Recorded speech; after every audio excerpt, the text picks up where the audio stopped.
វាសួរបងថ្ងៃវីដេអូហ្នឹងខ្ញុំមាន PC វាមិនសិតចាំធ្វើការបង្ហាញមកហើយខ្ញុំនិយាយថា set ដោយសារតែថ្ងៃហ្នឹងយើងមានទាំង PC ហើយនិង monitor សម្រាប់ spec ហ្នឹងដែរគឺធំខ្លាំងមែនតើជាមួយនឹងឥឡូវនិយាយពី monitor សម្រាប់ monitor ថ្ងៃហ្នឹងដែរដោយសារតែម្ចាស់គាត់យកទៅធ្វើខាងអាចនឹង design និងខាង architect អីចឹងទៅសម្រាប់ monitor ហ្នឹងដែរគាត់ប្រើជាមួយ monitor Pro Art model នេះគឺ Pro Art Display PA 2.9 CV ដែលនេះគឺជាប្រភេទ monitor សម្រាប់ design ដែលមាន resolution ដល់ទៅ 4K បងហើយជាមួយនឹងអេក្រង់ IPS វាក៏ support ជាមួយនឹង Type C ដែរហើយមួយទៀត monitor នេះគឺ adjust បានចេះយើងបញ្ឈរទូទៅ monitor Pro Art យើងអាចកាត់ឆ្វេងស្ដាំបានចឹងទៅហើយក៏យើងអាចបញ្ឈរជាបានហ្នឹងបងនេះ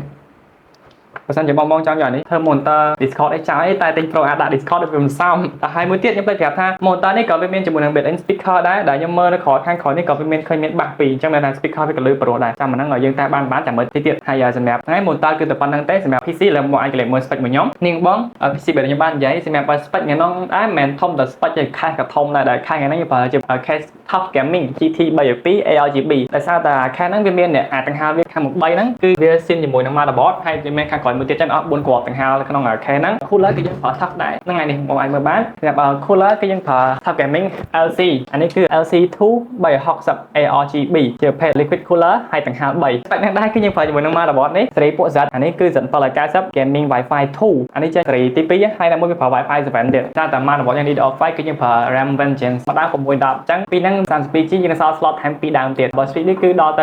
6400ដោយសារតែប្រភេទ DDR5 អញ្ចឹង speed វាក៏យ៉ាងធំដែរសម្រាប់ CPU ហត់ទៅធំទៀតហើយអានេះគឺសេរីពួក Core i9 14900កតុយ K បងអាហ្នឹងអាច OC បានណា graphic card ដែល graphic ហ្នឹងរៀងប្លែកម្ដងបងឃើញប្រើជាមួយនឹងប្រភេទពួក ROG ពួក A ពួក MSI ប៉ុន្តែប្រភេទ PNY XLR8 នេះគឺ rare មែនតើ XLR8 ហ្នឹងតែប៉ុន្តែដូចជាគេហៅ accelerate តាមខ្ញុំចាំនេះនៅខាងប៉ៃអឺរ៉ុបគេប្រើច្រើនពួក PNY តែនៅខ្មែរយើងឃើញមួយទេតែហ្នឹងគឺយើងប្រើដល់ទៅ48 super អានេះ memory វាគឺ 16GB វាអាចសេរីភ្លើងបានឯតាម software មួយទៀតដូចឈ្មោះ Velocity X ដែលហ្នឹងគឺជាប្រភេទ software សម្រាប់សេរីភ្លើងរបស់សេរីពួក PNY gaming ហ្នឹង M2 ខ្ញុំពេចប្រាប់បងហ្នឹង M2 សម្រាប់ OS យើងប្រើទៅលើ Samsung 199មួយទៀតតោះតែសម្រាប់ store Exa ធម្មតាគឺយើងប្រើជាមួយនឹង WD ហ្នឹងហើយបងប៉ុណ្្នឹងទេ CPU cooler គឺយើងប្រើប្រភេទ liquid cooler ដែលខ្ញុំប្រាប់បងមិញហ្នឹងខ្ញុំឲ្យមើលប្រអប់ហ្នឹងគឺនេះ LC2 360 mod វាអញ្ចឹងអត់មាន LCD display ទេប៉ុន្តែមានទាំងខាងលើនេះ rater វា3ទាំង520ហើយសម្រាប់ motherboard នេះគឺសេរីពួក Z790 ខ្ញុំឆ្លាញ់សេរីពួក F អា motherboard Z7F ហ្នឹងគឺមានអាកន្លែងភ្លើងនេះមើលមកវារៀងលាតជាងមួយទៀតពណ៌សគឺអាប្រភេទកតុយ A កតុយ A ក៏មាន mode អញ្ចឹងហ្នឹងបងតែវាពណ៌សហើយនេះភ្លើងវាអញ្ចឹង RAM គឺ Corsair អានេះភ្លើងយើងសេរីតាម IQ ឬក៏ ICEU ហ្នឹងយើងហើយមួយទៀតគឺ